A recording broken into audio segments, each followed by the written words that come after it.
Just as the steam engine defined the 1800s, the internal combustion engine would come to be the defining invention of the subsequent century. Throughout the 1900s, the car and the motor vehicle would define the world around it, with cities being bulldozed and rebuilt to allow its passage. In the UK, we envisage the era of the motor car as being in the 1960s and 70s, but the foundation for that was laid in the 1920s and 30s. And here on today's episode of Rails to Nowhere, we will be exploring that underlying foundation of the era of the motor car.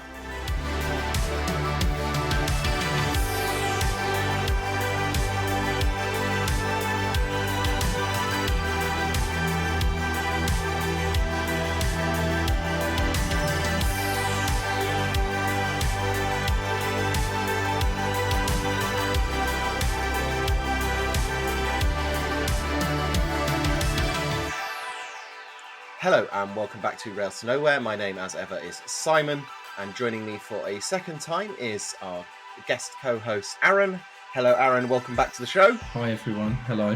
And today I have dragged Aaron onto a ostensibly railway history podcast to come and talk about motor cars. Because contrary to a lot of the literature that exists on public transport in the 1930s, I actually think the motor car had quite a significant impact on urban transport and London in this period. Today we think a lot about the motor car boom being in the 1950s and the 60s. The motorways open post-war, so you've got the M1 and the M6 as the early motorways sort of launching in that period. But realistically, the car doesn't just appear out of nowhere in 1945 after the end of the Second World War. It has been a thing actually almost as long as trains. There have been internal combustion engine vehicles, and so on this episode we're going to be talking about the history of the motor car and its spread in the UK, and in a couple of episodes time me and Ella will be talking about how the emergence of the motor car in the 1930s is actually influencing the urban geography of London, because I think it is very interesting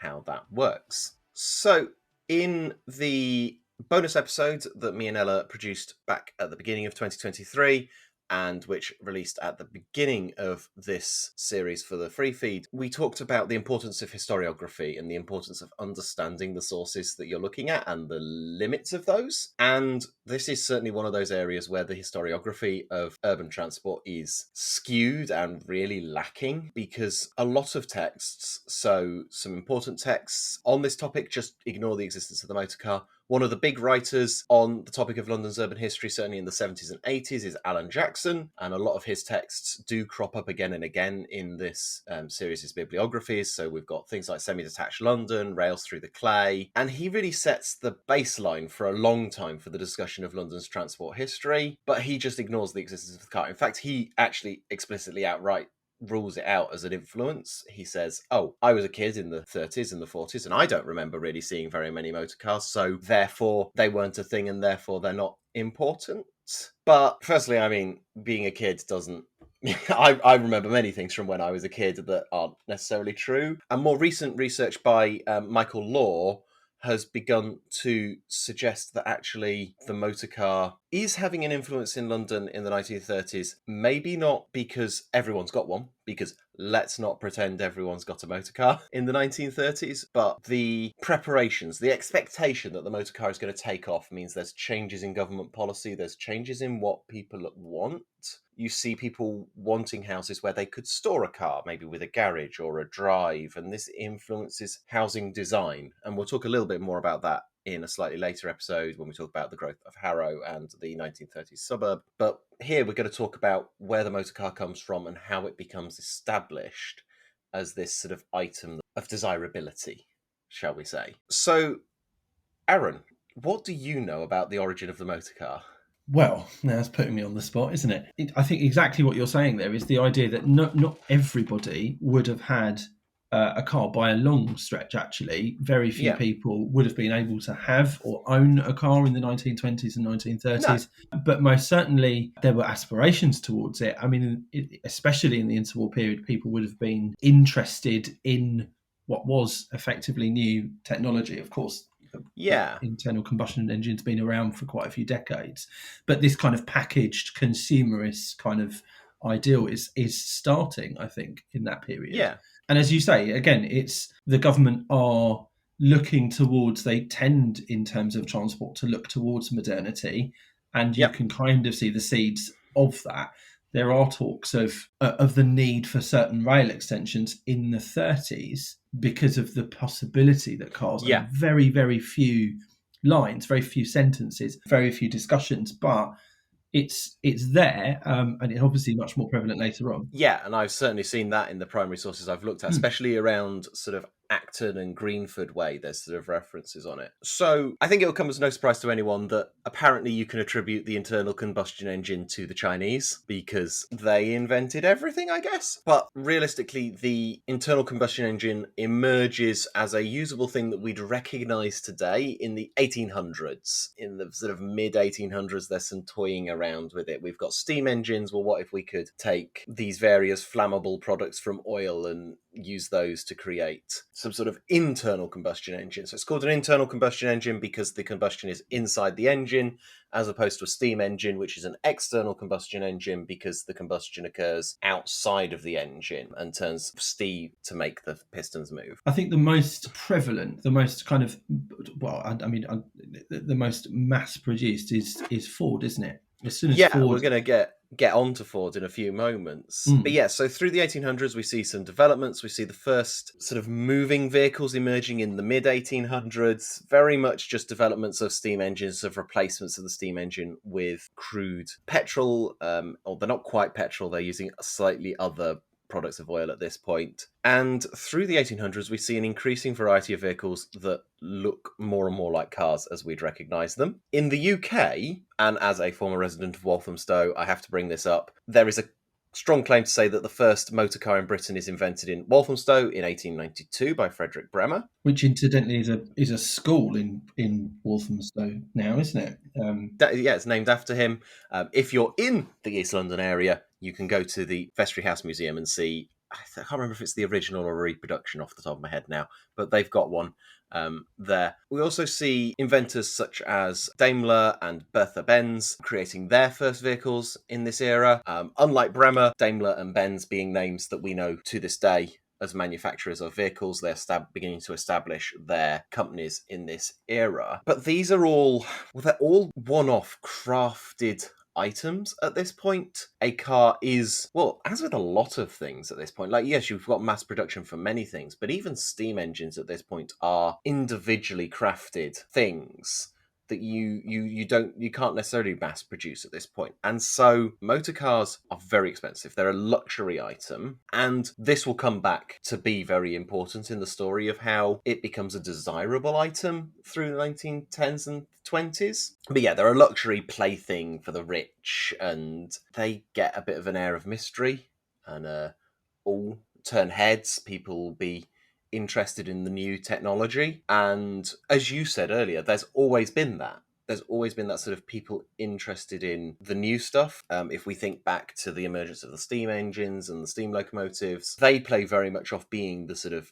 new fashionable technology. If we look at the 1851 Great Exhibition, we can see steam engines, both static and mobile locomotives, being displayed as wonders of science there. And the Victorian era is very much a boom period for sort of the middle class and the upper class to be interested in scientific advance more generally. And we can also see in the later 1906 and 1924 British Empire exhibitions of steam locomotives as they're developing, notably, famously, Flying Scotsman displayed up in Wembley in 1924 for the British Empire exhibition. In addition, we can see growing interest and popularity and following of the development of cruise liners and the new airliners. So, for example, the Titanic and its kin being displayed as great feats of engineering, and the developing planes of the era also being sort of seen with fascination and interest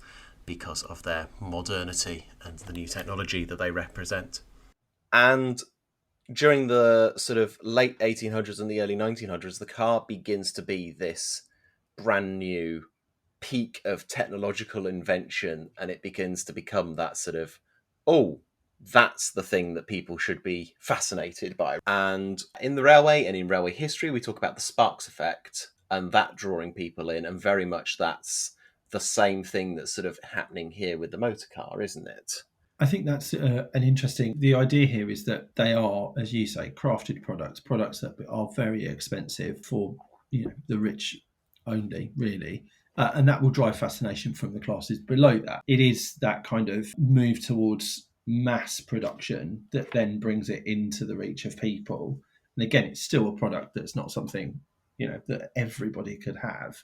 That doesn't happen for a long time, for decades later. But it's quite an interesting, whereas you kind of can get mass production going and almost this kind of continuation of consumerism as well, of changes in models and things like that. It becomes they craft it very much to become a consumerist item. Yeah, exactly. And as we go into the 1900s, we begin to enter into that sort of more mass production era. Towards the 1800s, people had begun finding meaningfully productive uses for a internal combustion engine rather than just a plaything for the rich, because we have the first motor buses appearing in the late 1800s. And so through that period, through to the end of the First World War, the motor bus begins to take over. And I want to say it's the early 1920s or the late 1910s when all of London's motor buses are finally converted. All of London's buses are finally converted to motor buses instead of horse buses.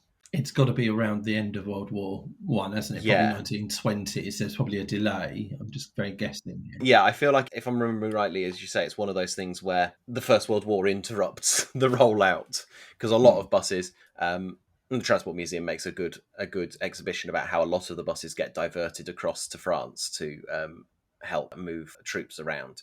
So, as ever, the First World War delays things, but then when, as we talked about in the last episode, when the war is over, people come back and they know how to drive motor buses and things like that, so they then lead to the boom in the expansion of the motor bus in the early 1920s. So this finding of practical uses for it means that there's suddenly an increased demand, and as we know from basic economics, supply and demand, if there's more demand, then the supply will go up as well, and therefore people begin looking for ways to better produce them. And so in 1908, you can't have a history of the motor car without talking about 1908 and, as Aaron mentioned earlier, the launch of the Ford Model T, which it's arguable about whether this is actually the first mass-produced or first cheap car, but it's certainly the big one, and it's certainly got some of the biggest promotion and advertising behind it.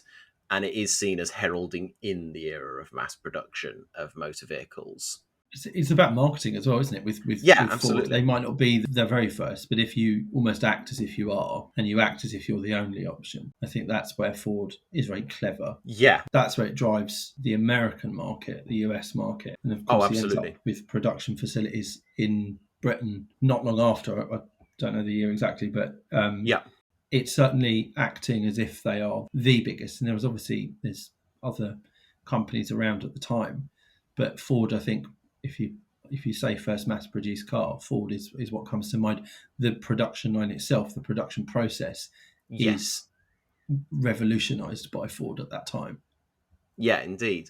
And the point about advertising and making it feel like you are the natural one and the biggest, again, harkens back to what we were talking about last episode about the UERL and its attitude to sort of making itself be the natural organisation to be the runners of the underground. And yeah, so Ford launches the Model T, and as you say, there's some tweaks and some improvements in the way you do production line, and that's really the very big thing with the Model T, is the production line and the much greater level of production that it allows than previous models had. And yeah, they launch in the States, and shortly later they launch in the UK, and being the excellent historian I am, I've forgotten to note on the script when it launches in the UK. I've got it as launching in 1908, which I believe is the US date, and I think it's a year or two later, in like 1909, 1910. I think the Manchester production facility is I'm not sure whether they are producing cars from scratch, but the Manchester production facility comes in as well, which obviously brings that to the UK as well. I mean, obviously it makes a much more easily transportable product. Just having a Look, Simon, just one sec, because Yep. Trafford Park, beside the Manchester Ship Canal, we'll cut this bit in. The first Ford to be sold in the UK was actually the Model A, launched in 1903 in the US. Obviously, the Model T is like the one. I'm just trying to see when the need to invest massively in high tooling. Yeah, and the former carriage works was assembling Fords by October 1911. So they were in the 1911. By now, Ford's principal model was the Model T, and this was the car that was assembled at the new plant. So he began selling Model A's production facility in 1911. So that kind of bears out. So it's as we go into the 1900s that we begin seeing the expansion of mass production and cheaper vehicles. I think important to note that they're not cheap. We're still talking a couple of years worth of wages to buy one. Which in fairness, if you want to buy a new car today, you're still sometimes looking at a year or two's worth of wages, even for some basic models. But we are talking about increasing mass production and a move away from the sort of craft handmade vehicles.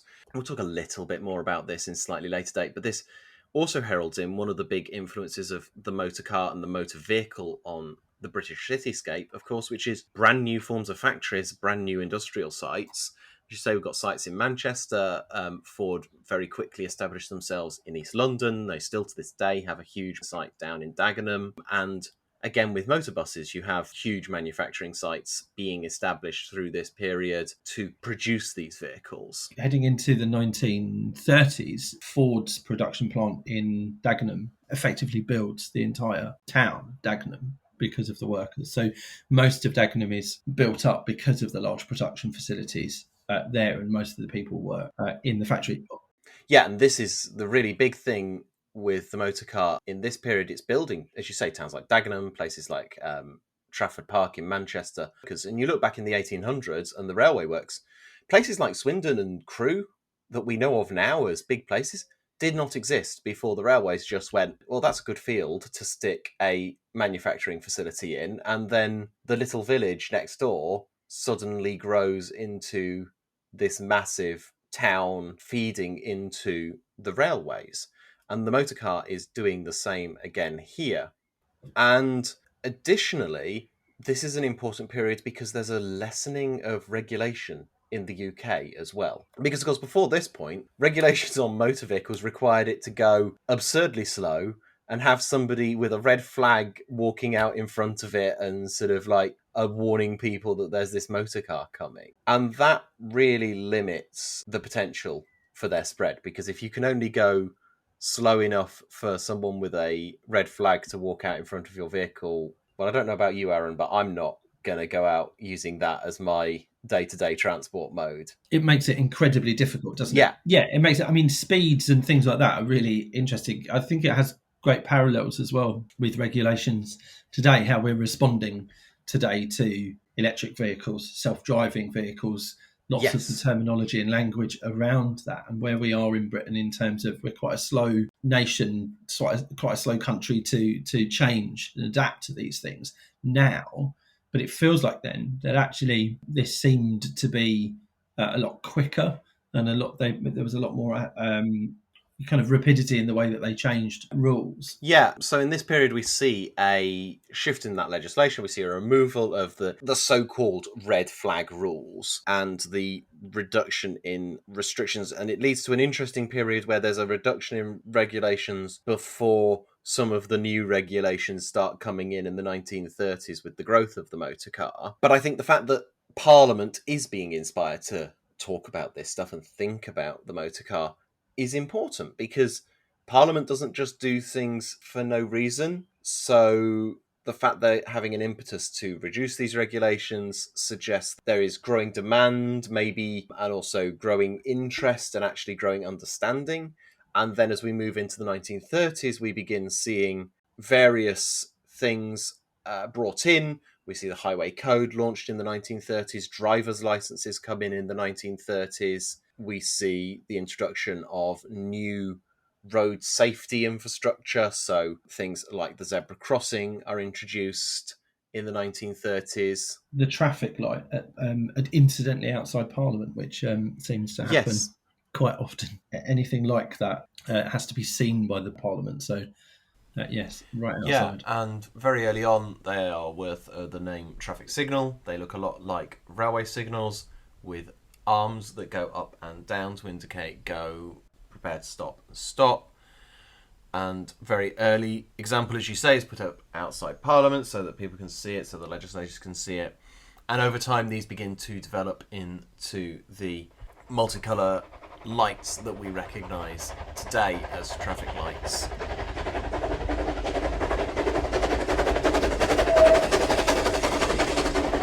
Hello, Simon here. Sorry for the brief interruption to the conversation. Just a quick shout out to say thank you to our fantastic patrons over at patreon.com/Rails to Nowhere. Our patrons help support the creation of Rails to Nowhere, contributing as little as just £2 per month to help fund the various costs that come with running even a small podcast like this one. In return, as a thank you for your generous support, me and Ella give you additional bonus episodes, a week's early listen to all of our normal episodes, and some extra early content and some extra content blogs. Otherwise, thank you for listening. Thank you to those of you who do support us. Thank you to those of you who are now thinking about supporting us. And let's return back to the conversation. And so this really sort of indicates that there is a growth in this. And as me and Ella talked about way back in episode 1, following the First World War, there is a boom in the number of goods vehicles. By 1939, there are 500,000 motor goods vehicles registered on UK roads. Even more astonishing when you sort of look at these sort of texts that say there are no cars in existence. By 1939, there are 2 million cars registered on UK roads, which is not an insubstantial number.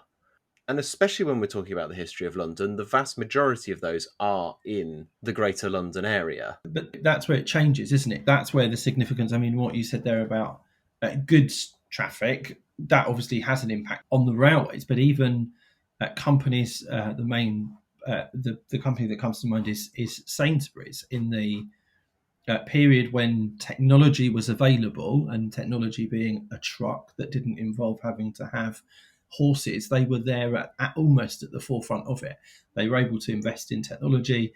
It revolutionized or transformed their delivery market. You might see kind of pictures of horses and carts going around for quite some time, but they were using motor vehicles to expand their network outside of their Blackfriars headquarters. They were able to expand into the home counties, for example, and further beyond because of the Metropolitan Railway used to have a goods traffic into Baker Street, and they did use motor vehicles, trucks, to get out further than their horse and carts could. So again, it's that driving the technology almost, if you like, and then the consumers come along afterwards. And 2 million cars is significant for that period, I think. Yeah, and I think, again, with the sort of motor vehicles sort of getting goods and motor buses getting people to railways, is also features heavily in the advertising that they're fast and reliable and can go further and guarantee deliveries much better than a horse and cart do, and start drawing people in and being very much we're using or enabling the most recent technology. And with 2 million vehicles, 2 million cars, and a large number of motorcycles as well. So we're not just talking about cars, we're talking as well about motorcycles. We see a change in road design, because cars need subtle differences in road design versus horses and carts, not least because they can do greater speeds. And it's important not to ascribe every road scheme in this period to the motor car, because it's not. But if we look at how roads develop in this period, you can really sort of start to see how this is starting to influence things. Because starting in the 1800s, many roads in the UK, many of the longer distance roads, they're sort of turnpikes, they're sort of dirt roads. They're not seeing huge amounts of traffic, and you're having to pay a toll whenever you want to use them. And one of the big, and I think unsung, advances in road design and road technology that happen in this period, that is tied with increasing speeds and desires for better comfort on the road, of course, is things like tarmac, which provides a much smoother surface to the road than a dirt track or a cobbled road, and also provides easier and cheaper maintenance, longer lifespan to the road, which means that if you've got more vehicles travelling more quickly over the road. It provides a more hard-wearing, more comfortable surface for those vehicles, and it also provides a more cost-effective way for authorities to maintain large sections of road as well. We also see the advent of road markings in the early 1900s, so white lines, zebra crossings as mentioned earlier.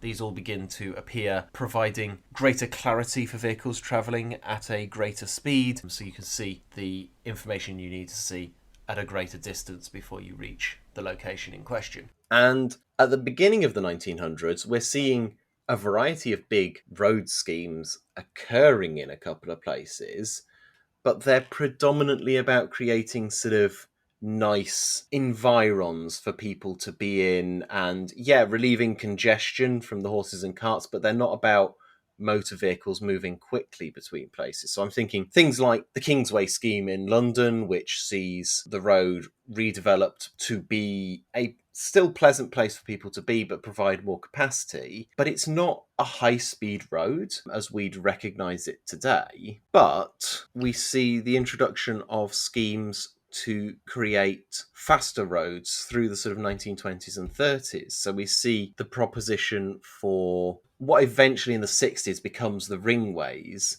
but we see the beginning of trunk roads being developed. So routes like the Great Eastern Road, the A12 in East London, you go along that and you think, oh, it's a dual carriageway, must be a modern road, but then you realise actually it's flanked on either side by 1930s buildings because that's when it's being designed. The North Circular, the first ideas for that begin circulating in the 20s and 30s. I've had a look at the plans for that through East London and the creation of the route across sort of the Lee Marshes.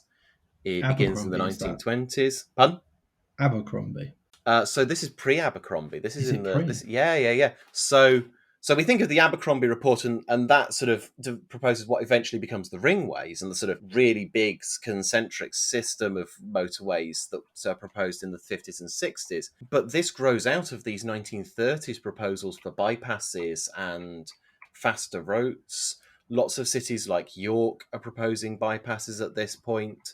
A lot of these get interrupted by the Second World War, but the Lee Valley crossing in the North Circular is proposed and built in the 1920s. It's later expanded and changed through the 60s and 70s. And so we're seeing these changes in the physical infrastructure of the road to accommodate the increased flexibility of journeys offered by the car and the increased speeds of the car, and to try and adapt the roads to the usage of people using the motor vehicle. That's the main thing, isn't it? Getting people and really utilising. I mean, the Kingsway scheme is great because it's this grand Parisian boulevard. It does involve multimodal kind of travel, trams and people and vehicles, obviously horse-drawn at the time. But it responds to the medieval roads or the much older roads of Drury Lane and Chancery Lane. That's something very different to enabling somebody to leave London and travel to another part of the country. And that's the distinction there, isn't it?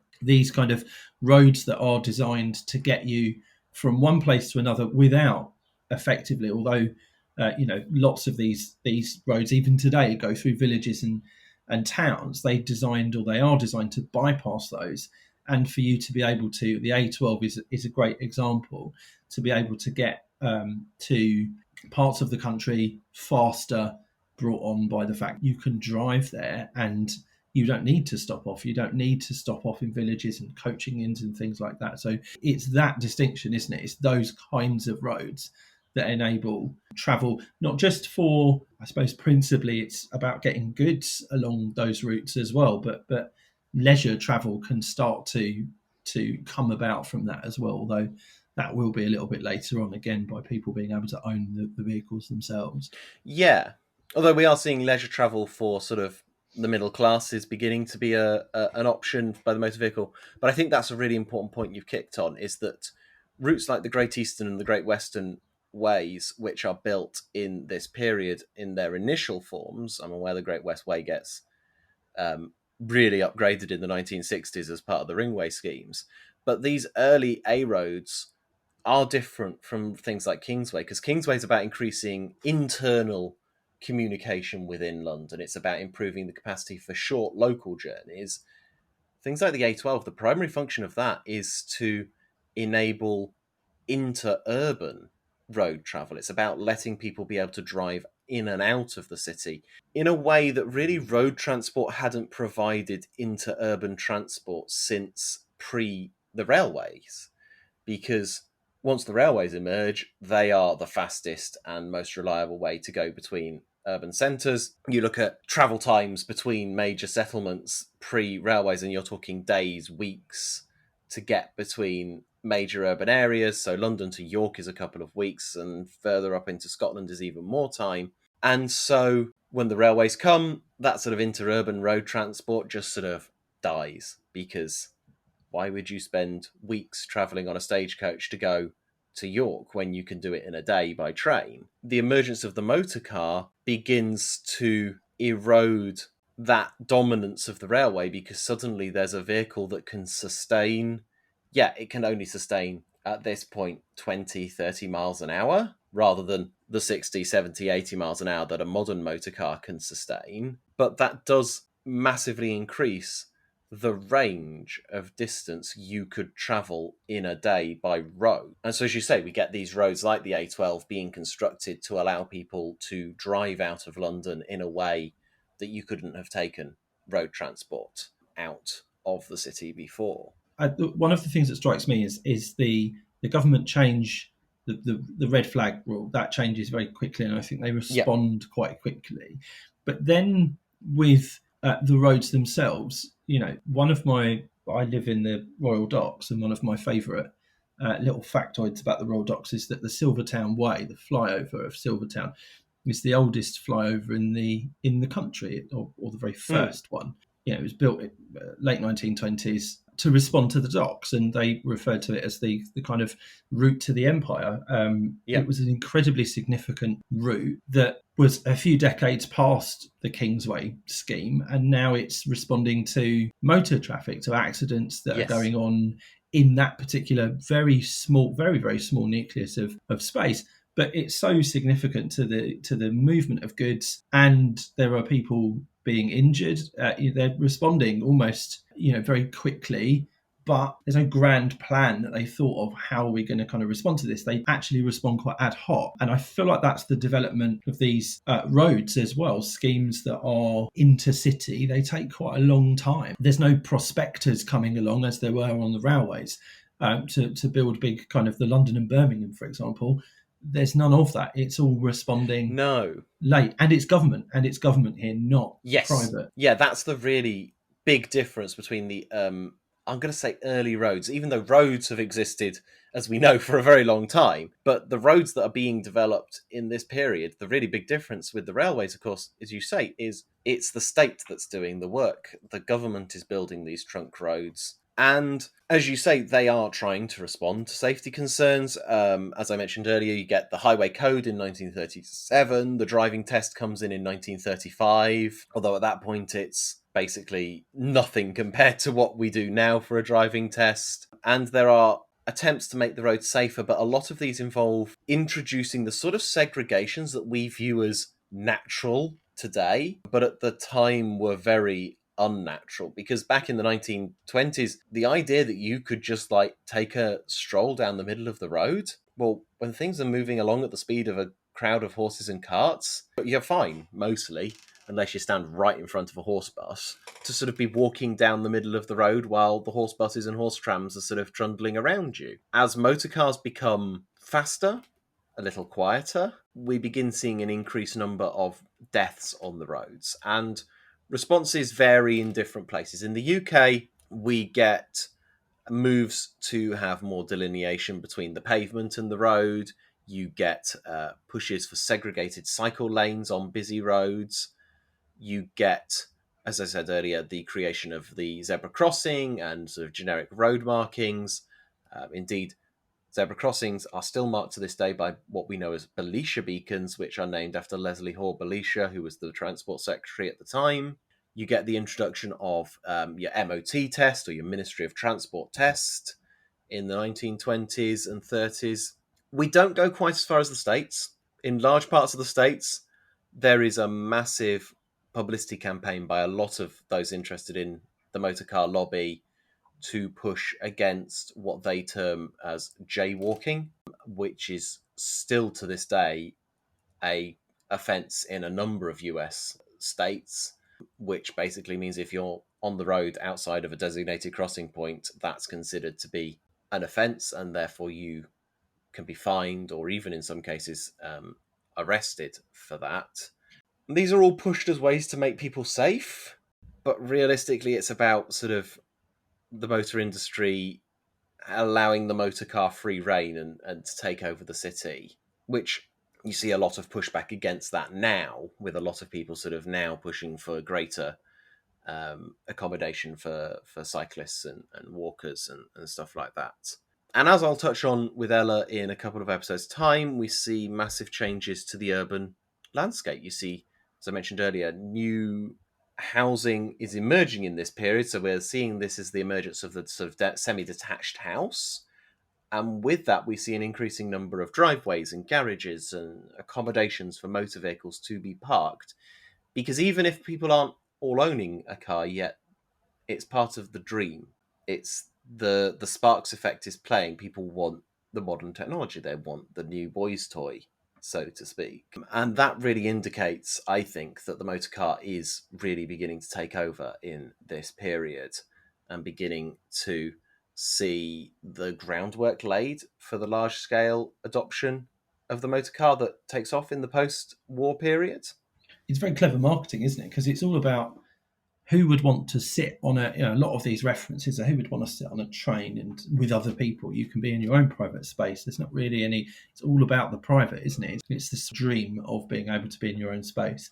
You can buy your own home, be in your own space there. You're not living necessarily in conditions, and this probably comes in slightly later, but you're not living in conditions with other people. You can have your own home, you can have your own land around it, and you can be in your own vehicle and you can get into work and not have to be around. The train is seen as very kind of public and very exposing and very regimented and very much an extension of you being told what and how you can live your life. If you live in rented accommodation where you have limitations from your landlord, if you get the train where you're limited by the timetable, you get a car or a motor vehicle, motorbike, whatever, you're suddenly free to live life how you want to without any sort of direction from a higher authority. As the saying goes, an Englishman's home is his castle, and your motor car is the extension of your home beyond the physical bounds of your estate. And so this really lays the groundwork for the boom in motor travel that happens in the post-war period. This episode has only been quite short, but I think it has been an important one because I think it's important to understand where the motor car comes from, how it develops, and that actually it does develop and that it's not absent. But yeah, so that brings us to the end of what I've got down for us to discuss today. Next episode, hopefully Ella will be back and we will be talking about the development of Victorian suburbia and how the railways created the suburb and the commuter as we recognise them, even if they didn't create the idea of commuting. And in a couple of weeks' time, we will be returning back to this topic, me and Ella will, where we will be talking about how the suburb developed during the 1920s and 30s as a result of the emergence of the motor car on the roads of London and other cities. But for now, it's just thank you to Aaron for joining me for this episode again. Thank you very much. And a reminder to follow the podcast on Twitter and Instagram. We are at Rails to Nowhere on Twitter and on Instagram. But otherwise, a thank you and a goodbye, and we'll see you at the next episode.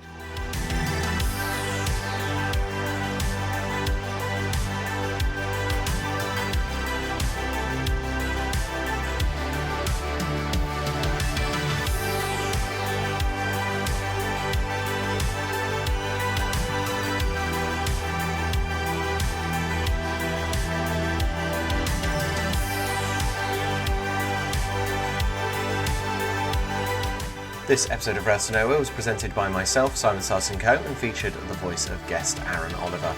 Rails to Nowhere is produced by Simon Sarson Co and Eleanor Ashton, and research for this episode was carried out principally by myself, with contributions from Aaron. Rails to Nowhere is brought to you by our fantastic patrons over at patreon.com/Rails to Nowhere, especially those who subscribe at our £10 and above Patreon level. Thank you very much, Valkyrie Lemons. If you'd like to support the creation of the podcast for as little as £2 per month, then you can do so over at patreon.com/Rails to Nowhere. Otherwise, you can keep up with Rails to Nowhere over at twitter.com/Rails to Nowhere, or search Rails to Nowhere podcast over on Instagram. Until next time, thank you for listening and have a good day.